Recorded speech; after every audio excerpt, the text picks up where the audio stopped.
Lesson 12, My Diary, Anne Frank. Let's start. The following excerpts have been taken from the book titled Anne Frank, The Diary of a Young Girl by Anne Frank.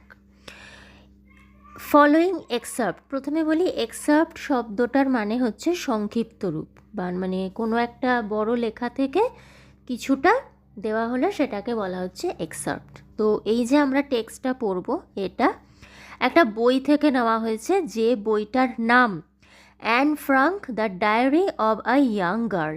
লিখেছে কে বা কার লেখা? An ফ্রাঙ্কেরই লেখা, অর্থাৎ an ফ্রাঙ্কের নিজের diary থেকে কিছুটা অংশ আমাদের টেক্সট হিসেবে দেওয়া হয়েছে। Anne Frank was born on June 12, 1929 in Frankfurt, Germany. Anne Frank জন্মগ্রহণ করেছিলেন 12ই জুন 1929 খ্রিস্টাব্দে জার্মানির ফ্র্যাঙ্কফুর্টে। In her diary, Anne Frank records her experiences during 1942 when she and her family fled their home in Amsterdam and went hiding for the next 2 years in the secret annex of an old office building. Anne Frank তার ডায়েরিতে তার অভিজ্ঞতার কথা লিপিবদ্ধ করেছেন। কোন সময়ের?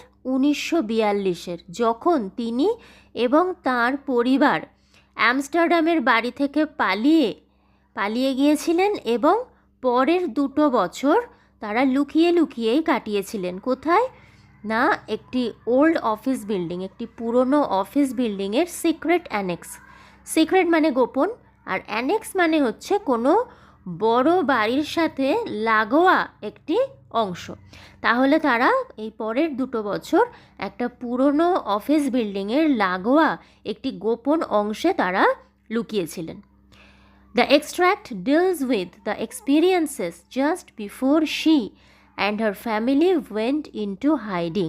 আর এই যে এক্সট্র্যাক্টটা আমরা পড়ব, সেখানে কিন্তু আমরা দেখতে পাচ্ছি যে যখন তিনি আর তার ফ্যামিলি সেই যে লুকিয়েছিলেন, ঠিক তার আগের যে ঘটনা বা আগের যে সময়ের যে অভিজ্ঞতা, সেই সময়টাই আমরা এই পরবর্তী যে টেক্সটটা আমরা পড়ব সেই সময়কার অভিজ্ঞতার কথাই রয়েছে।